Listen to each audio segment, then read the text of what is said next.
Pozita ndërkombëtare të presidentit serb Aleksandar Vučić janë dobësuar, e po ashtu, ekuilibra delikate që me aq shumë kujdes kishte ndërtuar sipas doktrinës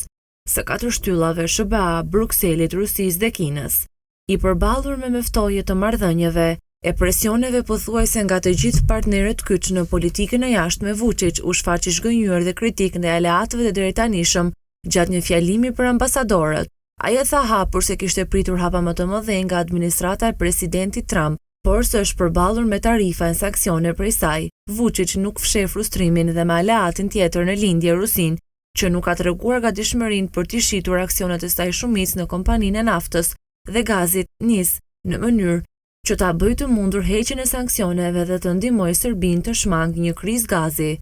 Kur flasim dhe për tarifat, kur flasim për sanksionet ndaj NIS-it, asgjë nga këto nuk ka qenë në dobi të interesave të Serbisë. Njëkohësisht, kur u përballë me çaste të vështira, nuk e morëm atë mbështetje as nga fuqitë të tjera të mëdha, as nga lindja, as nga BE-ja. Duke folur për probleme të ndryshme me të cilat përballet Serbia, Vučić tha se cilat do nga fuqitë e mëdha mund të kishte thënë në momente të vështira për Serbinë se ishte prania e saj, por se secila kishte arsyet e veta shtesë për trysni, duke pritur edhe më shumë nga Beogradi e duke mos dhënë asgjë.